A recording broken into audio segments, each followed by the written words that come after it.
Please think, is this the future we want?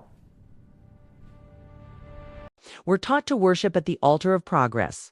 Every new gadget, every soaring stock price, every gleaming skyscraper is presented as a testament to human ingenuity, a step forward for civilization. And at what cost? Look closely at the hands that build this modern world. They are often far from the boardrooms where profits are celebrated. In developing nations, entire communities are transformed into labor pools, fueling factories that churn out goods for distant markets. Their rivers might run murky with industrial waste, their air thick with smoke, but the stock market in a city thousands of miles away is rallying. Is this a fair trade? Is this the pinnacle of our achievement? We live in an age where corporations are granted the rights of individuals, sometimes even more. They can influence elections, write legislation, and shape public opinion with a power that dwarfs the average citizen. When a company's right to profit outweighs a community's right to clean water or a worker's right to fair pay, we have to ask a fundamental question. Who does democracy truly serve? Is it still we the people, or has it become we the shareholders? It lifts people out of poverty.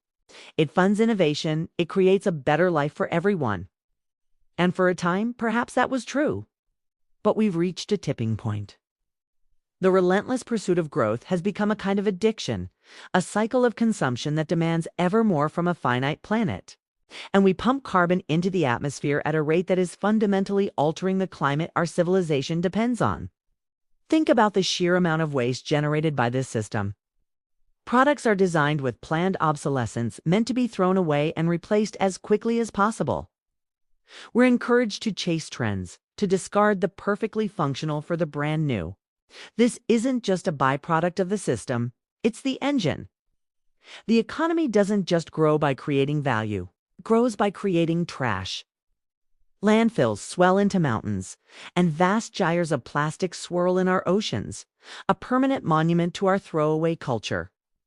And what does this endless cycle do to us, to our spirit? Yet rates of loneliness, anxiety, and depression are skyrocketing. We are bombarded with advertisements telling us we are not enough, not rich enough, not rich enough, not happy enough, but that the next purchase might just fix it. We've traded community for convenience and fulfillment for fleeting consumer pleasure. Has this progress made us happier? Has it made us more whole? The gospel of progress promises a utopia just over the horizon, one built on efficiency, technology, and ever-expanding markets. But the foundation of this promised land is cracking. The environment is collapsing, and the human spirit is withering under the pressure to produce and consume. We've become cogs in a machine. We built a machine that is now running on its own, devouring its own creators. What if growth isn't the only metric that matters? What if we started measuring our success not by GDP, but by the well-being of our people and the health of our planet? What if we valued regeneration over extraction, community over competition, and sufficiency over endless accumulation? It's a call to imagine a new kind of progress, one that is equitable, sustainable, and humane. A progress that recognizes we are not separate from nature, but a part of it.